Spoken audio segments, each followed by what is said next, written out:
If this is something you want to do and you want to be a pilot and you want to own an airplane, that is not a crazy goal. It's ambitious and it'll change your life, but it's not crazy. It's absolutely worth your time, your effort, your energy, your resources, and it is doable. I was talking one-on-one with a gentleman, kind of a coaching consulting call about becoming a pilot, getting his license, and becoming an airplane owner. And he shared with me, hey, I really have a goal of recreating what my grandfather did late in his life. He owned a Cessna Skymaster and flew our family all over Texas and has these incredible pictures of the journeys they went on, even just going to lunch or camping or whatnot. And I want to go accomplish what my grandfather did. And I could tell it was very meaningful to him. And I said, this is great. Can I just pause for just 1 second and just tell you that your dream right now is possible and it is doable and it is good and it's going to be awesome when you do it. And the call kind of got quiet when I said that. And he kind of looked down and I thought, oh no, what did I just do? And he kind of looked back up at me kind of emotional. He said, I don't think anyone's ever told me that before. And I get kind of goosebumps thinking about it. And he said, I have a lot of other people in my life really questioning why I would want to do this. They don't understand the allure of flying. They don't think that owning your own airplane is responsible or even achievable. And so I'm kind of doing this against all odds and trying to train and sacrifice for it. And it's important to me, but not everyone else around me sees how important it is. And so we just spent a few minutes on that, just encouraging that, hey, this is doable, this is possible. And just seeing the impact that it had on him really made me want to share it with others. And it's a big reason I'm do this channel and want to make videos like this, is that people need to hear, and you need to hear, that this dream is absolutely possible. Over the last several years, I've honestly lost count of how many comments or emails I've read from people that definitely want to be a pilot or own a plane one day, but they are filled with FUD, which is fear, uncertainty, and doubt that it's possible. They're delaying it and delaying it. And if that's you, I want to take a few minutes to really, really encourage you. I know that there are lots of good and valid reasons to put off flying for a while. Maybe it's the finances don't make sense right now. Maybe you've got kids, which I know I've got 2 kids, ages 1 and 2. So if that's you, I can relate.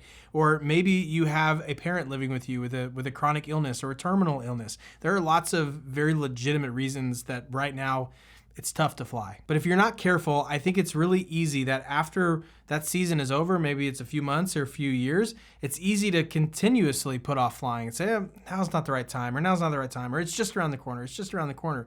Before you know it, 3 decades can go by and you really wish that you would have started in any small way a long time ago. The longer we wait to pursue something we're really passionate about, it creates a few issues. First, some of us completely hibernate on the idea altogether. And I know this because I did this.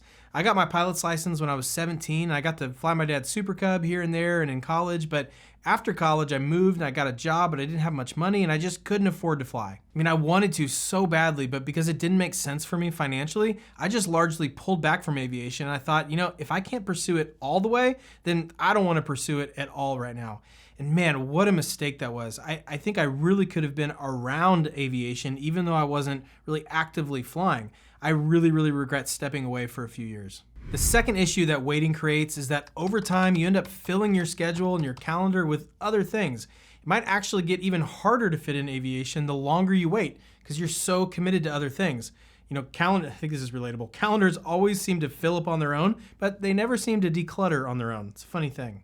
And the third big issue is that over time, you might start to convince yourself more and more that flying just isn't possible for you, or that you're not the type of person that can even accomplish that. It's really sneaky, but that narrative can creep in quickly. And it's so dangerous because it quickly becomes a self-fulfilling prophecy. So say you're nervous about the written test and all the book knowledge you have to learn for being a pilot, and you're thinking, oh man, it's been a while since I've been in school here. I wasn't very good at school, or I'm kind of nervous to learn all that. Can I really pass the test? I mean, that makes me uncomfortable. I'll just watch some YouTubes today and I'll think about it tomorrow or next week or whatever. And squirrel, here you are, you're on to the next thing. And the same thing happens day after day after day. And before you know it, you don't study and you don't pass the written test. And so being fearful of not being able to accomplish something made you not try to accomplish something, which meant you didn't accomplish something. And so it's so dangerous because just the fear can actually keep you from doing the thing at all. And it doesn't have to be this way. And the longer you wait, the higher the chances are that something might happen in your life that truly keeps you from becoming a pilot. Maybe your health deteriorates and you don't have the energy to do all that it takes to get your license.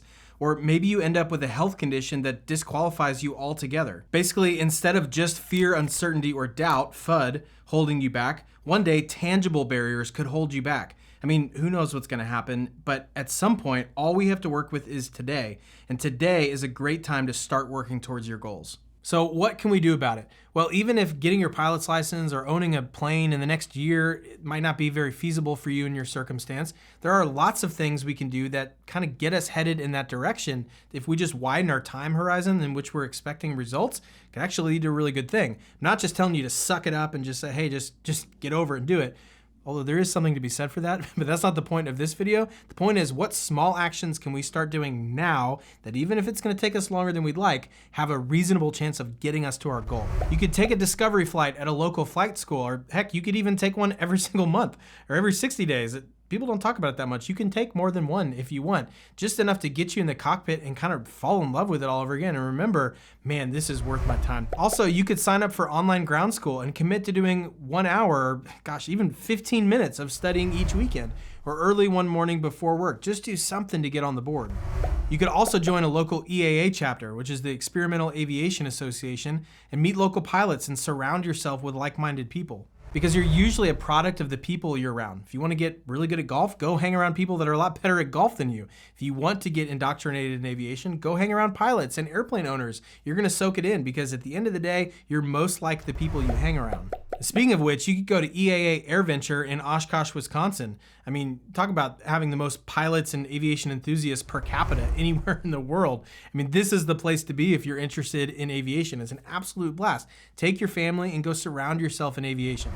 While you're there, you could go buy a pilot logbook and write your name in it to show yourself that it's something you want to do. Bring it out of the kind of ethereal someday category of your life that you might do one day and actually have some ownership of something physical. This is my logbook and this is what I'm going to populate with lots of memories and training and something that I'm committed to doing. And here's a favorite of mine. If you need some ultra accountability towards getting something done or getting something started, take out your checkbook and write a check to your best friend for an uncomfortable amount of money.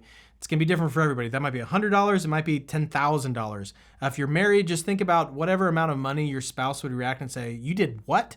And that will answer what amount you should put on there. Write it to your friend, they don't cash it yet, and then write a simple contract out in writing and say, look, I want to accomplish this thing by this date or else you get to cash the check and you have to use it on something that can't involve me. So it's not like, well, at least we'll go on a trip together and I'll pay for it. No, like when I've done this in the past, it's the stipulation of, hey, you're gonna go out for a really nice steak dinner with all of our best friends and I have to sit at home and see pictures of you guys doing it. It can't include me. And this has really, really worked for me in my personal life. But the thing is, like the goal doesn't have to be, okay, I will get my pilot's license by this certain date. No, move it back a few steps and say, no, I want to enroll in ground school by a certain date, or I want to pass my written test, or I want to take a discovery flight by a certain date. But use this tactic, I think it'll work for you. The point is, these little actions prove to yourself that becoming a pilot is possible, and it's something you're actually working towards, and it's not just out there in the abyss of something you want to do someday. One of my favorite books, Work Energy by Jim Harmer, says this: imagine I'm sitting in front of you, talking with you face to face, and you tell me the goal you've dreamed, and then I tell you this. Prove it. You want it so bad? I dare you to take just one step. People can dream all they want, but the vast majority of people will dream the rest of their lives away. Do you have a goal and you really, really mean it? Then I dare you to actually do one tiny thing about it today. A lot of us won't take action today because we're staring up that mountain we have to climb, and it's intimidating, let's be real. Or, just as dangerous, we compare ourselves to others and get really discouraged.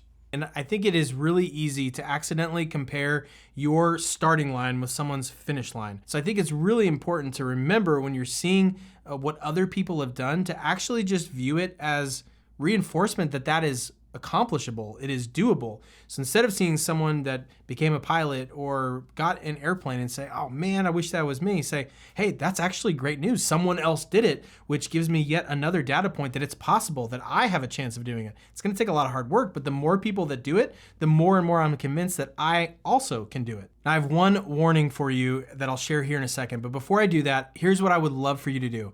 I would love for you to leave a comment below sharing what one tiny thing you're gonna do that is a step towards aviation. It could be hey, I'm going to call the flight school tomorrow, or I'm going to sign up for online ground school, or I'm going to take a discovery flight. There's no points for how big and grandiose the step is. The smaller the better, because it has a higher likelihood of you actually doing it.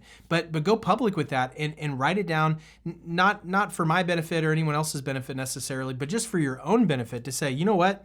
Yeah, this is meaningful to me, and I'm gonna type it on the keyboard and hit enter, and this is what I'm committing to. Now, in case you're hearing all this and you're thinking, well, Charlie, that's easy for you to say. You got your private when you were 17. You didn't have 3 jobs and 2 kids and the stuff I'm dealing with. Actually, I can relate to you more than you think. Because yes, I got my private when I was young, but I'm 34 now, and a year ago, I went back to school, so to speak, and got my single commercial and my multi-commercial. And I have several businesses that I'm working on. I have 2 kids that are 2 and under. So I'm dealing with a lot of the same things you are. And man, it was hard, reestablishing rhythms of studying at night after the kids go to bed and waking up really early to go to flight school and all the things that come with it. And in that process of starting over to get my commercial, I experienced something when I walked into that flight school that I really did not anticipate, and it really got in my head. So in the video on the screen, I want to share what that was and what you can do about it. I hope that it'll be an encouragement to you, and I'll see you there.